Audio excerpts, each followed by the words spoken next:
So, I want to talk a little bit about rule of law.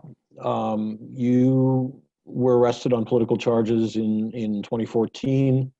Can you talk about how, well, first of all, talk about what happened to you personally, but also just how does populism erode the rule of law? How does populism devalue or erode the rule of law? Great. So in 2014, I've been doing human rights advocacy for the last almost 18 years of my life. I started super young. I was 18 years old, and now I'm 36. And I wanted to study economics. I was studying economics. I want to be, I don't know, I was seeing myself maybe working in New York, trading or something like that. And then I saw how the Chavez wanted to change the ideology in the educational system, try to implement ideas like socialism and try to change some part of our history. And we start to protest because of that. And then when I went to the protest, I see the reaction of the militaries against us, how they were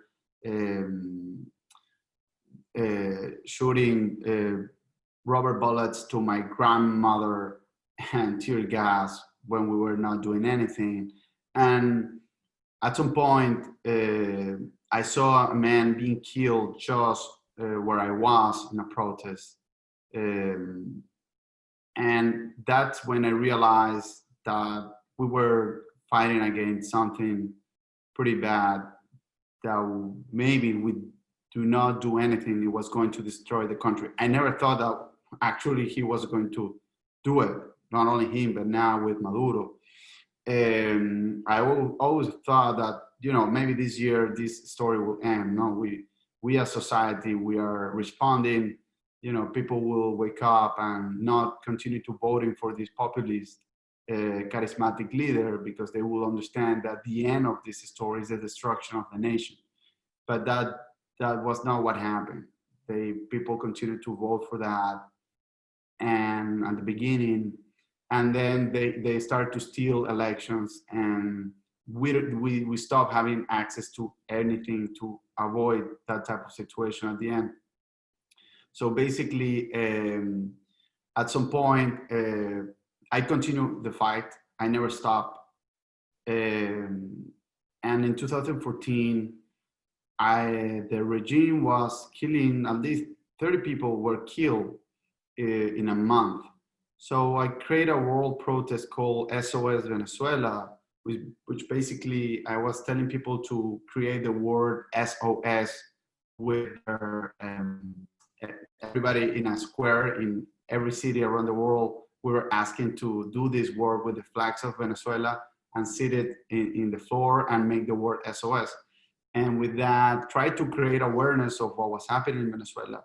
And I think it worked from that moment, from actors at the Oscars or very important soccer players or activists or even politicians around the world starting to use the phrase SOS Venezuela.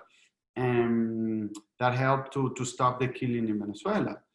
But because of that, 2 months after, they went after us. They raided our office. They detained me.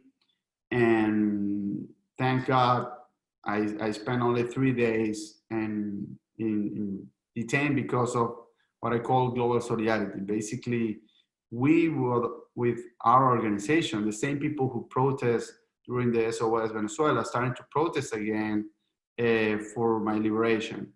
And I think every people that I met, even the Bush Center, raised awareness of my detention. I think that changed their attitude against me, and they decide that it was better to release, to make me free, at least from prison, but they put me a prohibition to leave the country, and they took my passport. And well, I continued the fight at least 1.5 years more in Venezuela until one day I was kidnapped.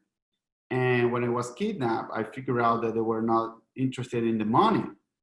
And I did some investigation after they released me. It was a terrible day, terrible night. I spent 4 hours with a gun in my head. They were threatening me to kill me. And when I was released in a dark street in Caracas, I understood that I need to leave, that I was already detained, then kidnapped. You know, I didn't want to know what was going to happen next. So I decided to leave through the frontier without my passport. Thanks God I have another nationality. I have an Italian nationality, so I could have another passport in another country.